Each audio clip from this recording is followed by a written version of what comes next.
don't even know if I'm going to post this, but I'm just going to go off for a few minutes and see how I feel about it after. A lot of people ask, because they don't know, and why would they? Why? What's the problem? Why are so many of these guys, taking their own lives? And there's a lot of reasons. There's a compendium of reasons. There's a variety of factors, some bigger than others, some smaller than others, depends on the person, depends on the situation. But one of them that no one's talking about is nobody cares. Canadians especially do not care about their military.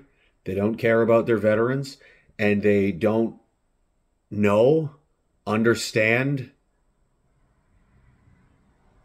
what goes on in these lifestyles and the cost that it takes, the toll that it takes on these people, and they don't care to find out.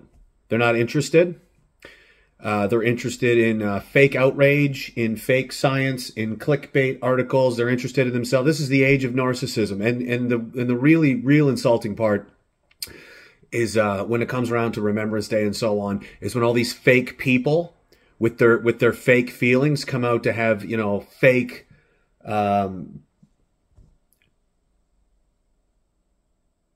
fake support. Remembrance Day, Veterans Day, and all this kind of stuff. What do they change? Oh, did you change a Facebook filter? Cool, good for you. You pat yourself on the back. You say you share some quote from somewhere. What, did you watch a war movie today? Nice. And then you go back to their lives like nothing happened. In reality, these guys deal with constant disrespect. It very much does feel like being like a used up, thrown away, toy nobody wants anymore.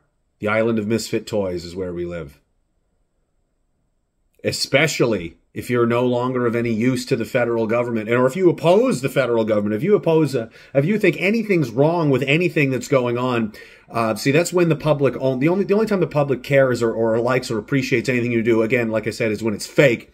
When you sit there and shut up and do as you're supposed to do and act as you're supposed to, how they envision how you're supposed to be, how they've, grown and been accustomed and acclimatized to the vision, the idea of what a veteran and a soldier is supposed to be. They give absolutely zero shits about finding out what it takes, what it's about, what happens the day to day, what goes on, but most importantly, what we believe in, what we care about, and where does a soldier come from? Why does he do it in the first place? Because to put yourself in a career, in a lifestyle that is going to take a piece of you away, either a little or a lot or everything, depending upon your career path and situation, that requires something, because we don't get paid a lot. What's an infantry corporal making these days? $75,000? Is that even enough to pay for one person's? You can't even support a family on that anymore. Thanks, government. Inflation looking good. So it's not money. It's because they believe in something. They believe in doing something. Warriors come from a place just like a leopard can't change its spots, and a leopard tank cannot be an aircraft carrier. It is what it is, and these people are who they are. They believe in certain things. They believe in doing the right thing, and they believe in accountability, responsibility, truth, honor, and justice, and this kind of stuff. And we live in a society where all of those things are no longer valued. Who cares what the truth is? There's no honor in anything, especially the leadership and government at all levels. And there's no respect or dignity anywhere. Look how they treat the, Veterans for Freedom and anybody. Oh, you're not a real veteran. You must be a stolen valor. You must be this and that. Do you have any idea how deeply insulting that is? And you want to sit here and go on and on about offensive words and mean tweets. I was misgendered. It's so, woe is me. Someone won't recognize my costume that I'd like to wear. That's nice. How about you give your life an existence and where you just consistently bury friends, family, brothers, sisters all the time for an ideal, for a notion of a country that no longer exists. And when then you go back out into the country, that world that you thought you were fighting to protect, it doesn't give a shit on you. In fact, it spits on you. Treats you like garbage. And you can have a guy, you know, take his own life. And you know what? Well, we can't really deal with it today because it's the weekend. Nobody's working. You know, it's a long week. I mean, we've got to go to the cottage. It's summertime. You know, we'll get back to you Monday, Tuesday, you know, whenever we have time. Whenever we feel like it. Thanks for going the extra mile for veterans and their families. Yet again, Canada. This is just one example. Veterans Affairs. Hey, I need help. Have you considered killing yourself? This is an across-the-board attitude, and it permeates from the leadership down. Leadership is important. Leadership is one of the most important things in any kind of organized structure of human activity. If the person at the top, who is supposed to be the heart and soul of the rest of them, is telling people that we just don't have time for you. You're asking for more than we're willing to give right now. How long should we tolerate these people? Well, one of the people that the Prime Minister said we shouldn't be tolerating was a friend of mine who just took his own life. Do you think that doesn't have an impact when you fight for a country and give all that you have, and then the people that are supposedly running and represent the population, you know, look you in the eye through their television Zoom call sets from wherever it is they think they're running the goddamn place and tell you that you're not worth anything anymore. And in fact, you should just go away. You're no longer needed. It doesn't have any impact. You want to talk about offensive? We're very offended.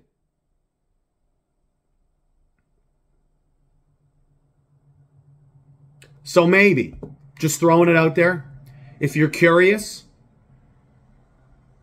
is it a drug they took? Did somebody say something? Is it perhaps, just maybe, it's worth considering, asking about, studying, talking about at the very least, that maybe the society in which these men and women laced up their boots to sweat, bleed, kill, and die for has turned its back on them, and everywhere they go for years and months and it's like they never even existed at all, and what was the point of it all, and who really cares?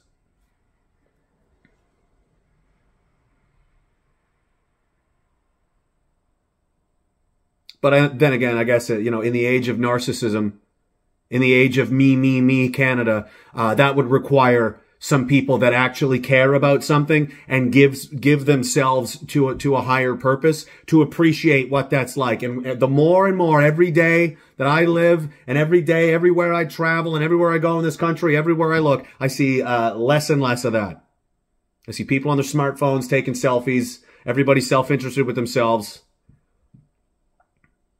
And it's just decay and degradation, lower standards, just go ahead and lower your expectations to the bottom of the floor. And I'm telling you right now, I guarantee you, every time, oh, so what? It's just, you know, this interaction or that. No, it's not.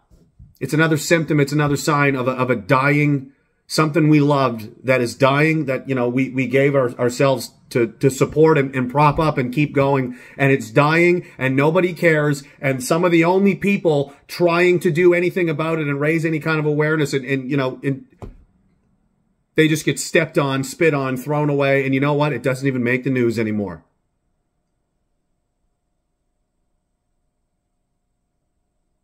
Do you think anybody cares? We know what the statistics are. How many people deployed to Afghanistan? Let's break that down to how many people were actually involved in combat in Afghanistan. That is a fraction of the number. And how many of those people have killed themselves or attempted to take their own lives? It is a frightening, terrifyingly high number, an unacceptable number. No one knows. The government knows, but they're not telling anybody what it is. They did the investigations. We know all about it, but they're just going to keep a lid on that. What is it, 30%? Do you have a 35% chance, 40%? You got young kids, you're thinking about sending them into the military? How's that for a recruiting brochure? Oh, and by the way, it's the woke military now. Everybody uses pronouns. Cut your hair, don't cut your hair. Have a goatee if it matters. Put on makeup. It doesn't matter. Do whatever the hell you want. Oh, and by the way, we're going to send you into war zones we have no business being in. We're never going to take responsibility for the mistakes that we make. And then when you're near suffering, nobody's really going to worry about that either. And you probably have a 30, maybe higher percent, 35%, we don't know, that your son or daughter will try or succeed in taking their own life within so many years of serving this country. But hey, that's not a story that anybody really cares about, is it, Canada? I want to hear about Sprite versus Fanta. I want to hear about how Pierre shook hands with a guy. I want to hear about Orange Man bad and misgendering and the sports ball game and which celebrity said a mean thing to another fucking celebrity. It remains a mystery as to why the veteran community is doing so poorly.